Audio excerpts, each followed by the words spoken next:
Hola amigos, ¿cómo están? Bienvenidos, bienvenidas a mi canal Química 8. Soy Dilia Valencia Lucas y hoy tengo preparado un video para primero de bachillerato acerca de los óxidos y nomenclatura. Espero que les guste. Estamos visualizando la página en YouTube para que puedan suscribirse e invitar a más personas a Química 8. No olviden colocar la campanilla de las notificaciones también. Empecemos. Bien, vamos a empezar un poco hablando acerca de los óxidos, que son compuestos inorgánicos que se forman al unir algún elemento químico con el oxígeno. Bien, entonces en este video vamos a tomar un poco el tema de los óxidos de forma general y también su nomenclatura. Tenemos que saber que los óxidos son compuestos inorgánicos que se forman al unir algún elemento químico con el oxígeno. Los óxidos se van a clasificar en dos grupos: los óxidos básicos, cuando este elemento químico es un metal, y los óxidos ácidos o anhidridos, que es cuando este elemento químico es un no metal. En todo caso, son compuestos binarios porque están constituidos por dos elementos formados por la combinación del oxígeno y un elemento químico. En el video posterior vamos a ver lo que son los óxidos básicos y los óxidos ácidos, y este es un video general donde topamos de manera más breve lo que son los óxidos y su nomenclatura. Formación. Para formar los óxidos escribimos el símbolo del metal en el caso de un óxido básico, seguido del símbolo del oxígeno, y se intercambian las valencias. En los próximos videos veremos mucho mejor estos ejemplos. Ahora vamos a enfocarnos a la nomenclatura. ¿Pero qué es la nomenclatura química? Pues bien, en química se conoce como nomenclatura o nomenclatura química al conjunto de normas y fórmulas que determinan la manera de nombrar y representar a los diversos compuestos químicos conocidos por el ser humano, dependiendo de los elementos que los componen y de la proporción de cada elemento. La importancia de la nomenclatura química radica en la posibilidad de nombrar, organizar y clasificar los diversos tipos de compuestos químicos, de manera tal que solamente con su término identificativo se puede tener una idea de qué tipo de elemento lo compone y por lo tanto qué tipo de reacciones pueden esperarse a estos compuestos. Es importante también recordar o recalcar que existe nomenclatura química para compuestos inorgánicos, que es la que estamos viendo en este video o veremos en estos videos, y también nomenclatura química para compuestos orgánicos. Entonces son normas diferentes bajo las cuales se rigen los compuestos, ya sean inorgánicos o orgánicos, para denominarse o nombrarse. Bien, yo con mis estudiantes cito el siguiente ejemplo. Cuando una persona, por ejemplo, tiene dos nombres y estos dos nombres se refieren a la misma persona, en el caso de los compuestos químicos inorgánicos también pasa algo similar con los tipos de nomenclatura. Entonces tienen tres formas diferentes de nombrarse estos compuestos químicos inorgánicos y nos estaremos refiriendo al mismo compuesto químico inorgánico.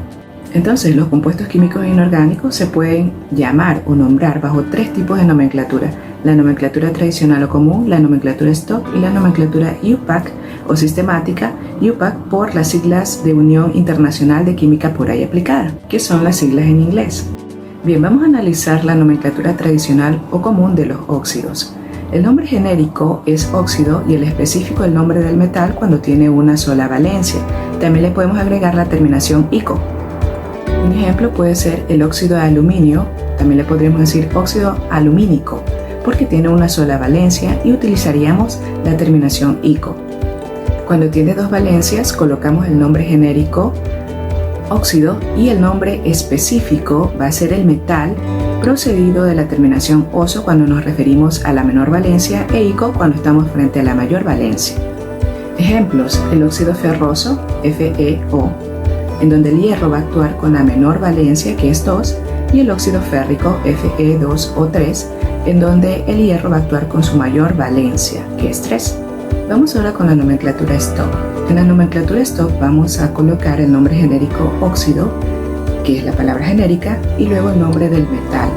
Este metal se escribe al final con números romanos, 1, 2, 3, etc., indicando el número de oxidación del metal, justo después de nombrarlo, entre paréntesis y sin dejar espacios, de acuerdo a la antigua nomenclatura stock. Por ejemplo, si tenemos el aluminio, óxido de aluminio 3, indicando entre paréntesis y en números romanos el valor de 3, ¿verdad?